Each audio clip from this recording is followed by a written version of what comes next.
안녕하세요. 깊고 오래된 지식의 강을 따라 떠나는 시간, 여러분과 함께하게 되어 기쁩니다. 오늘 우리가 탐험할 이야기는 인류 문명의 가장 깊은 새벽으로 거슬러 올라갑니다. 이 깊이 있는 지식의 여정을 시작하기에 앞서 잠시 시간을 내어 저희 채널에 좋아요와 구독을 눌러주신다면 저희가 더 좋은 이야기를 만드는 데 큰 힘이 될 것입니다. 지식을 나누는 모든 분들께 늘 좋은 기운이 함께하기를 바랍니다. 메소포타미아의 뜨거운 흙먼지 속에서 고고학자들은 수천 년간 잠들어 있던 점토판들을 조심스럽게 들어 올렸습니다. 그리고 그 순간 잊혔던 하나의 세계가 우리에게 말을 걸어오기 시작했습니다. 그 점토판들은 우르크와 에리두라는 위대한 도시의 이름을 속삭였고 하늘을 향해 닿으려 했던 거대한 지구라트의 모습을 그려냈습니다. 대홍수 이전에 세상을 다스렸던 왕들의 연대기를 들려주었으며 마침내 도시의 운명을 빚어냈던 존재 아누나키에 대한 이야기를 펼쳐보였습니다. 오늘 우리의 여정은 두 개의 빛을 따라 나아갈 것입니다. 하나는 역사가들이 신중하게 밝혀낸 고고학적 사실의 빛이며 다른 하나는 그 사실의 틈새에서 피어나는 대담한 상상력의 빛입니다. 우리는 점토판을 읽고 신화를 들으며 증거의 무게를 가늠해 볼 것입니다. 그리고 마침내 질문을 던질 것입니다. 과연 하늘에서 내려왔다는 그 신들은 정말로 머나먼 우주에서 온 여행자들이었을까요? 자, 이제 편안히 자리에 앉아 주십시오. 우리는 지금 인류 최초의 도시 수메르로 떠납니다. 그곳에서 우리는 누구이며 어떻게 시작되었는가라는 가장 오래된 질문의 근원을 찾아 나설 것입니다. 세차게 흐르는 두 개의 강이 만나는 곳, 그곳에서 인류의 야망은 진흙 속에서 숨쉬고 기록하는 법을 배웠습니다. 티그리스강과 유프라테스강 사이의 땅, 메소포타미아는 결코 온화한 땅이 아니었습니다.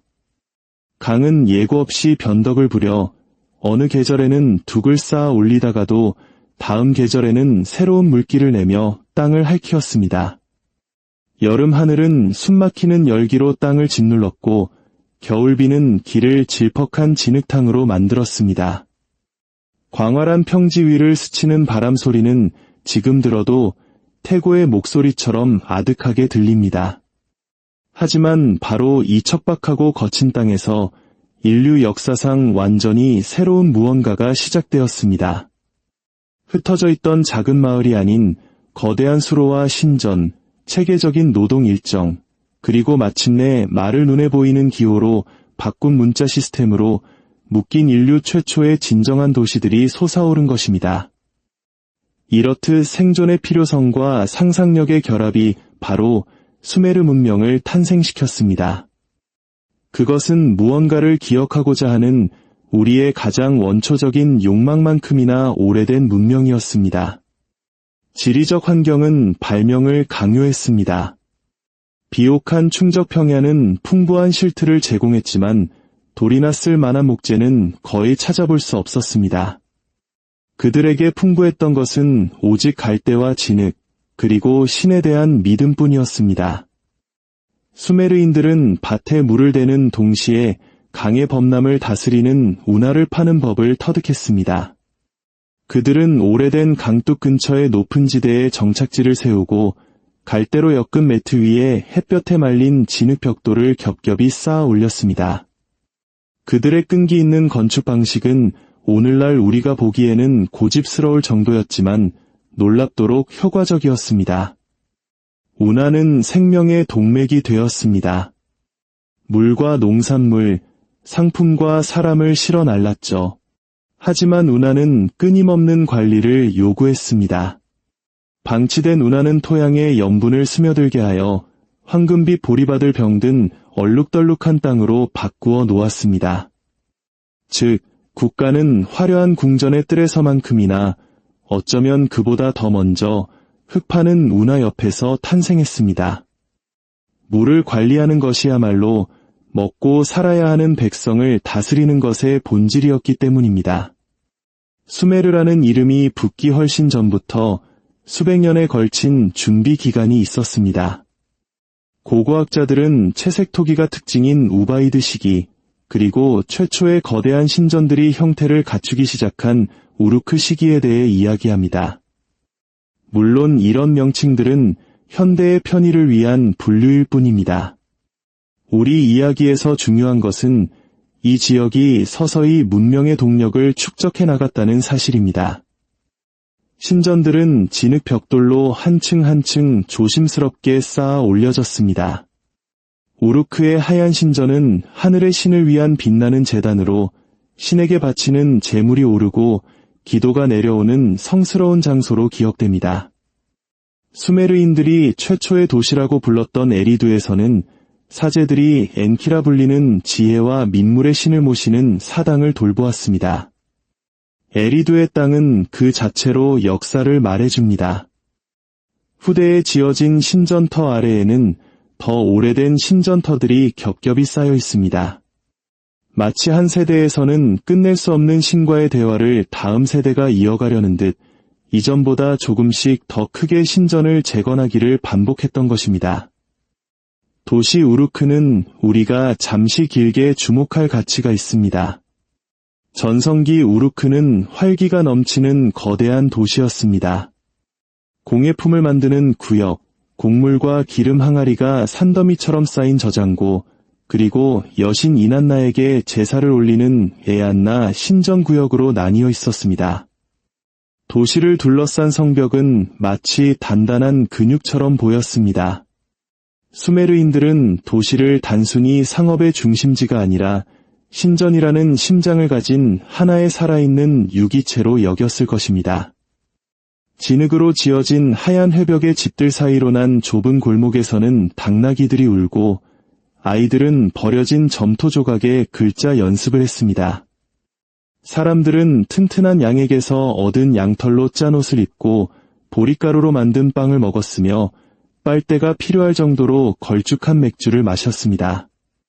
도시는 경제였고 달력이었으며 법정이었고 축제의 무대이자 거대한 기억 저장 장치였습니다. 문자는 예술이 되기 훨씬 전에 관리의 도구로 탄생했습니다. 서기들이 서사시를 쓰기 훨씬 이전에 관리들은 보리, 양, 기름 항아리의 수량을 기록하기 위해 점토 봉투 안에 작은 표식들을 넣었습니다. 그러다 누군가 봉투를 깨뜨리는 것보다 겉에 표시하는 것이 더 쉽다는 것을 깨달았고 또 다른 누군가는 그 표시 자체가 독립적인 기호가 될 수 있음을 깨달았습니다. 기원전 4000년기 후반 진흙에 긁고 눌러 새긴 이 기호들은 우리가 쐐기 문자, 즉 서령 문자라고 부르는 체계적인 문자가 되었습니다. 최초의 점토판들은 내용은 건조하지만 그 의미는 실로 엄청납니다. 배급량, 납품 목록, 그리고 노동자들의 이름과 직업이 적혀 있습니다. 이 기록들은 곡식의 수를 세는 것만큼이나 영혼의 수를 세심하게 세기 시작한 신전의 행정실에서 나온 것입니다. 이처럼 소박한 목적에서 출발한 문자는 훗날 연대기, 찬가, 왕명록, 그리고 오늘날까지도 우리에게 말을 거는 가장 오래된 문학으로 발전했습니다. 우리는 흔히 글쓰기를 조용한 방에서 행하는 고요한 행위로 상상하지만 수메르의 학교는 결코 그런 성역이 아니었습니다. 에두바라 불리는 서기학교는 반복과 훈련의 작업장이었습니다. 학생들은 천필이 마치 자신의 손가락 일부처럼 느껴질 때까지 몇 시간이고 기호 목록을 베껴 썼습니다. 스승은 엄격한 손길로 점토판을 교정했고 교실의 의자는 관리와 사제들의 자녀들로 채워졌습니다. 시간이 흘러 이 기술을 완전히 익히게 되면 그것은 곧 권력의 세계로 들어가는 입장권이 되었습니다. 글을 쓴다는 것은 조직하는 것이고 조직한다는 것은 곧 통치하는 것이기 때문입니다.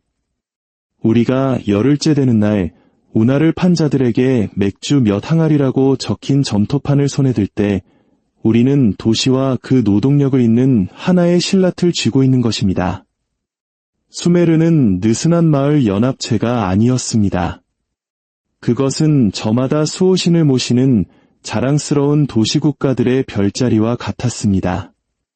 각 도시의 수호신은 그 도시의 정체성과 법의 중심축 역할을 했습니다. 니프르에는 바람과 명령의 군주 엘릴이, 우르크에는 하늘의 신 아누와 여신 이난나가 있었습니다. 에리두에는 땅속 깊은 곳에서 솟아나 메마른 땅의 생명을 약속하는 민물의 신 엔키가 있었습니다. 우르에는 달의 신 난나가 있었고, 그를 기리는 거대한 지구라트는 마치 사람의 손으로 쌓아 올린 산처럼 균형과 아름다움을 자랑하며 오늘날까지도 그 위용을 뽐내고 있습니다. 라가시, 키시, 움마 등 다른 여러 도시들도 동맹과 경쟁의 춤에 동참했습니다. 각 도시에는 통치자가 있었는데 때로는 엔시, 때로는 루갈이라 불렸습니다. 이는 신성한 권력 구조 안에서의 복잡한 정치적 역학을 암시하는 단어들입니다. 통치자들은 자신의 승리를 자랑하고 충성스러운 신하에게 땅을 하사하기 위해 석비를 세웠습니다. 그중 독수리 석비는 신들의 시선 아래 정당화된 국경 분쟁과 유혈 사태에 대한 생생한 기록을 담고 있습니다. 신전은 모든 것의 중심축이었습니다. 물론 기도의 장소였지만 동시에 회개, 저장, 공예, 그리고 중요한 결정이 이루어지는 곳이었습니다. 우리는 오늘날처럼 신성한 영역과 세속적인 영역이 분리되어 있었다고 상상해서는 안 됩니다. 신들은 밭과 가축, 물고기, 양식장까지 소유했습니다. 사제들은 남녀 노동자들을 관리하고 배급품을 나누어 주었으며 모든 노동의 과정에서 신의 이름을 불렀습니다. 수확물은 신전 창고로 들어갔다가 다시 현물 임금의 형태로 사람들에게 분배되었습니다. 이름이 적힌 노동자들에게 지급된 맥주와 빵의 배급량을 기록한 점토판을 읽을 때 우리는 신전이 고용주이자 은행, 그리고 재판관으로서 기능하는 모습을 목격하게 되는 것입니다. 왕좌와 제단 사이의 경계는 희미했고 신들이 만족한다고 여겨지는 한 이러한 구조는 도시를 강인하게 만들었습니다. 수메르의 종교는 지극히 개인적이면서도 동시에 거대했습니다. 각 가정의 제단에는 가족의 기도를 위한 작은 신상들이 놓여 있었을 것입니다. 도시의 신전들은 태음력을 기준으로 축제를 계획했고 각각의 의식은 시민들을 하나의 공동체로 묶어주었습니다. 신들은 많았지만 그들은 하나의 거대한 권력의 가족 안에서 행동했습니다. 아누는 가장 높은 하늘의 신이었고 엘릴은 폭풍처럼 명령을 내렸습니다. 엔키는 물과 같은 지혜, 지혜와 같은 물을 가져다 주었습니다. 이난나는 욕망과 승리의 화신으로 맹렬하고 눈부신 여신이었습니다. 신상들은 마치 살아있는 존재처럼 옷을 입고 음식을 제공받았으며 정해진 시기가 되면 신의 존재를 상징하는 행렬이 거리를 가득 메웠습니다. 점술가들은 희생된 동물의 내장이나 연기와 불꽃의 모양을 보고 하늘의 뜻을 읽었습니다. 기륭을 점치는 일은 오랜 학습과 기억을 요구하는 전문직이었습니다. 수많은 징조들이 목록으로 만들어지고 비교되었는데 이 목록들은 훗날 징조와 결과를 연결하려는 집요함 때문에 거의 과학적으로 보일 정도의 점토판으로 기록되었습니다. 수메르의 기억 속에서 신화와 역사는 같은 벽을 타고 오르는 덩굴처럼 함께 자라납니다. 수메르 왕명록은 왕권이 하늘에서 내려왔다는 대담한 문장으로 시작합니다. 그 목록은 하늘의 선물을 받은 도시들과 온 세상을 휩쓴 대홍수 이전에 통치했던 왕들의 이름을 나열합니다. 그리고 그 뒤를 이어 우리가 발굴한 벽돌과 인장의 이름이 새겨져 있어 고고학적으로 실제가 증명된 왕들의 이름이 등장합니다. 이 목록은 단순한 역사 기록이 아닙니다. 그것은 변화무쌍한 세상 속에서 권력의 의미를 이해하기 위해 쓰인 정치적 명상록과 같습니다. 또한 왕권이 하늘의 신탁이라는 생각은 후대의 독자들로 하여금 하늘이 혹시 더 문자 그대로의 하늘, 즉 우주를 의미하는 것은 아닐까 하는 상상의 씨앗을 심어주었습니다. 역사학자들은 이것이 신성한 신탁의 언어라고 말합니다. 신전의 창가는 실험실 보고서가 아닙니다. 하지만 별에서 온 방문자라는 아이디어에 매료된 현대의 독자들은 내려옴, 올라감, 하늘의 hö의와 같은 언어를 다르게 해석합니다. 그들은 수메르 점토판이 비행기계를 묘사하지는 않지만 그들의 고향이 하늘이며 그들의 의지가 인간의 삶을 지배하는 존재들에 대해 분명히 이야기하고 있다고 주장합니다. 바로 이 지점에서 신앙과 상상적 이론이 모두 출발하는 것입니다. 수메르 도시의 심장은 높은 성벽을 두른 궁전이 아니었습니다.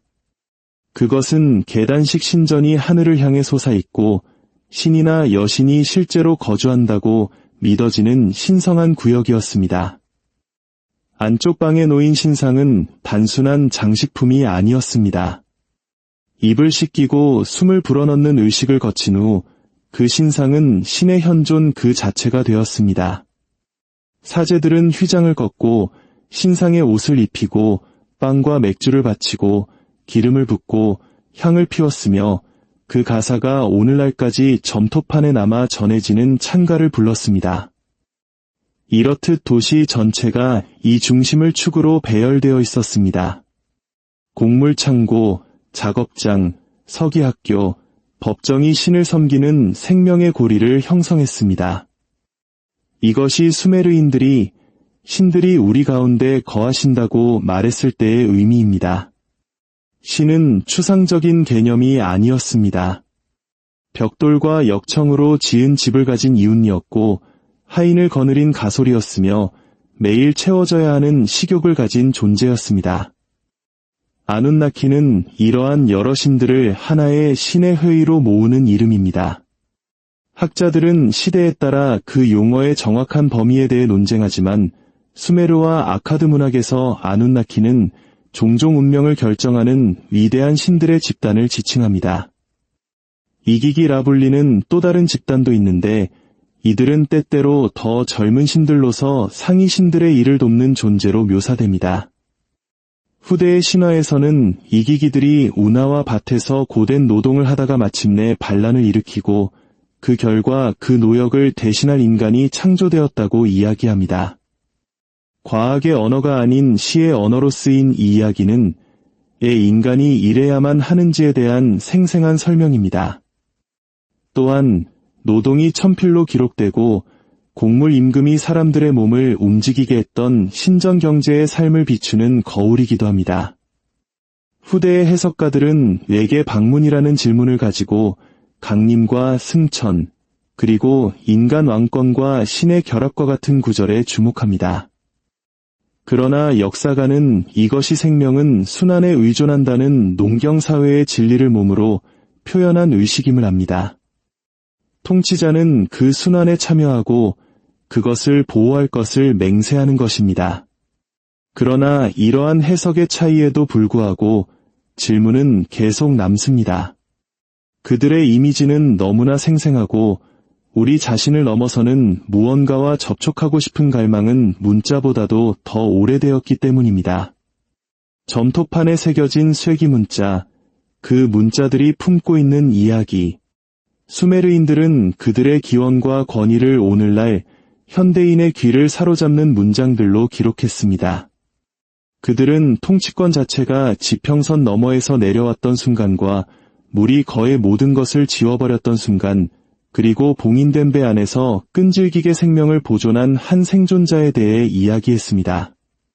그들의 왕들은 부서진 점토판 위에서 여전히 우리에게 말을 걸고 그들의 신들은 박물관 서랍 속에서 마르는 점토판 위에서 여전히 서로 논쟁을 벌이고 있습니다. 대홍수가 모든 것을 휩쓸고 간 후 왕명록은 다시 차분한 권위로 시작됩니다. 왕권이 다시 키시에 내려왔다. 수만 년 단위로 측정되던 신화적 통치의 시대는 이제 인간의 수명으로 측정되는 시대로 바뀝니다. 위대한 도시들은 차례로 패권을 잡습니다. 왕명록은 이 순서에 신성한 운율을 부여하여 마치 각각의 권력 이동이 단순한 정치가 아니라 하늘의 뜻인 것처럼 묘사합니다. 이제 무대는 인간의 왕들이 주인공이 되는 새로운 시대로 바뀝니다. 그들은 여전히 신들에 의해 선택되고 꾸짖음을 받지만 이제 그들 자신의 손으로 성벽을 쌓고 장부를 기록하고 운하를 파고 나무와 가죽으로 만든 전차를 타고 전쟁터로 나아갑니다. 바로 그 첫 이야기들이 탄생했던 바로 그 평원 위에서 말입니다. 고고학은 이 전환기에 단단한 발판을 마련해 주었습니다. 고대 도시의 언덕에서 발굴자들은 여러 시대에 걸쳐 발생한 심각한 홍수의 흔적인 깨끗한 강 진흙층을 발견했습니다. 땅은 여러 차례 파괴적인 홍수가 있었음을 말해주고 점토파는 한 시대를 끝내고 새로운 시작을 위한 공간을 마련한 그 대홍수가 있었다고 말합니다. 하나는 물과 진흙에 대한 이야기이고 다른 하나는 의미에 대한 이야기입니다. 이 둘의 결합은 강력한 힘을 가집니다. 시간이 흘러 북쪽의 아카드라는 도시에서 새로운 힘이 솟아납니다. 그 도시에서 정복의 대명사가 된 한 남자, 사르곤 대왕이 등장합니다. 그는 오랫동안 경쟁 관계에 있던 수메르의 도시들을 하나로 묶고 메소포타미아 대부분을 아우르는 거대한 영역을 다스리는 최초의 제국을 건설합니다. 그는 수메르어와 함께 셈족의 언어인 아카드어를 궁정과 비문이 공식 언어로 만듭니다.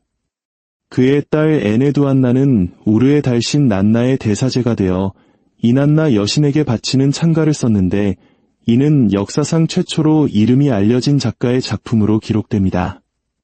사르곤의 뒤를 이은 나람신왕은 스스로를 아카드의 신이라 칭하며 가미신의 지위를 주장합니다. 그의 승전비에는 그가 산을 오르는 모습이 신처럼 묘사되어 있고 그의 머리 위에는 별들이 빛나고 있습니다. 일부는 이를 신성모독이라 여겼지만 다른 이들은 여러 민족을 하나의 인물에게 묶으려는 정치적 발명으로 봅니다. 야망이 그 한계에 다다른 그림입니다. 아카드 제국이 무너진 후 수메르 문명은 우르제 사망조 시대의 마지막 불꽃을 피웁니다. 우르남무 왕과 그의 아들 슐기 왕은 거대한 지구라트를 재건하고 법전을 편찬하며 제국을 행정적으로 재정비합니다. 하지만 이 부흥도 오래가지 못했습니다. 동쪽에서 온 엘라민들과 서쪽에서 온 아모리인들의 침입으로 위대한 도시 우르는 약탈당하고 수메르라는 정치적 정체성은 역사의 뒤안길로 사라집니다. 수메르어는 일상 언어에서 사라지고 학문과 의식의 언어로만 남게 됩니다. 하지만 그들의 문화는 죽지 않았습니다.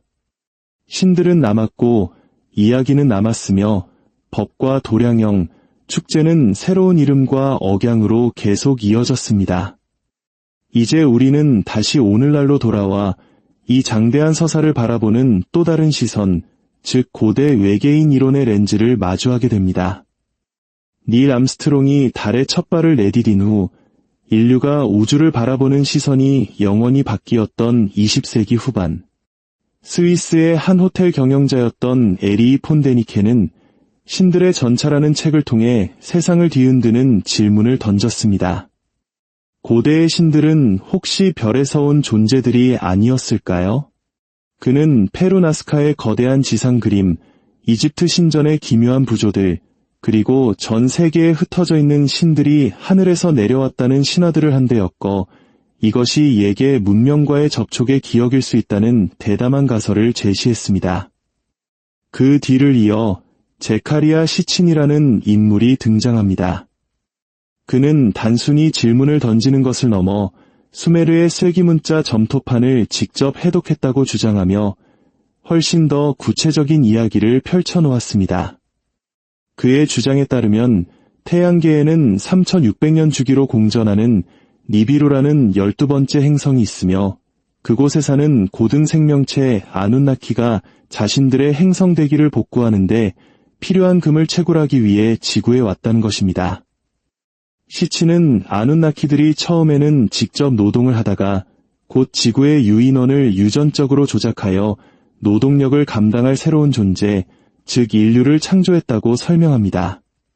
그는 엔키를 유능한 수석 과학자로 엘리를 엄격한 총독으로 묘사했습니다. 대홍수는 단순한 신화가 아니라 마지막 빙하기가 끝나면서 실제로 일어난 대재앙이었으며 아누나키들은 우주선으로 피신했다가 물이 빠진 후 생존자들에게 농업과 도시 문명을 전수했다고 주장했습니다. 그는 박물관에 있는 VA243분이라는 작은 원통형 인장을 근거로 들며 이것이 태양을 중심으로 한 우리 태양계 행성들을 정확히 묘사하고 있으며 심지어 우리가 모르는 행성 니비루까지 그려져 있다고 말했습니다. 주류 학자들은 이 인장의 별 모양은 단순히 신성함을 나타내는 상징이며 행성 지도가 아니라고 반박합니다. 또한 시친이 우주선이나 관제탑으로 번역한 단어들은 실제로는 신성한 상징이나 높은 단상과 같은 평범한 의미를 가진다고 지적합니다.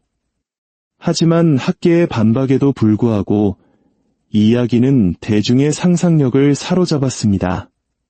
그것은 인류의 기원, 수메르 문명의 폭발적인 발전, 그리고 전 세계에 퍼져 있는 대홍수 신화의 비밀까지 한 번에 설명해주는 듯한 거대하고 매력적인 서사였기 때문입니다. 텔레비전 프로그램들은 고대 외계인이라는 주제로 이 가설을 더욱 널리 퍼뜨렸습니다. 과연 이것이 가능할까? 라는 질문의 형태를 취했지만 반복되는 이미지와 주장은 시청자들에게 마치 세상 모든 곳에 그 증거가 흩어져 있는 것처럼 느끼게 만들었습니다. 결국 우리는 하나의 점토판 조각을 앞에 두고 전혀 다른 두 세계를 보는 두 명의 독자 앞에 서게 됩니다.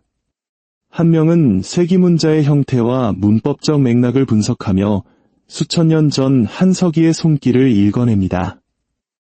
다른 한 명은 그 기록 너머에서 양털 치마를 입은 사람들이 눈을 가늘게 뜨고 하늘에서 내려오는 빛나는 물체를 바라보는 장면을 상상합니다. 한 명은 이 과거가 우리 인간의 놀라운 창의성과 끈기를 증명한다고 믿습니다. 척박한 땅에서 문자를 발명하고 강을 다스리고 신들을 상상해낸 인간의 위대함을 봅니다. 다른 한 명은 이 과거가 우리보다 더 위대한 존재, 즉 방문자의 흔적을 숨기고 있다고 믿습니다. 그들은 인간의 독창성이 아니라 외부로부터의 가르침이 문명의 시작이었다고 말합니다. 두 사람은 박물관에 같은 유리 진열장 앞에 나란히 서 있습니다. 그들 사이에는 수천 년의 세월을 견뎌온 작은 원통형 인장이 말없이 끈기 있게 놓여 있습니다. 그들이 신들이었든 외계인이었든 혹은 강가에 살던 한민족의 위대한 상상력이 빚어낸 존재였든 아누나키의 이야기는 오늘날 우리에게 여전히 가장 근본적인 질문을 던지고 있습니다. 우리는 어디에서 왔는가? 그 답은 어쩌면 영원히 저 마른 점토판 속에 묻혀 다음 세대의 새로운 해석을 기다리고 있는지도 모릅니다. 오늘 역사와 신화의 경계를 넘나드는 이 머나먼 여정에 함께해 주셔서 감사합니다.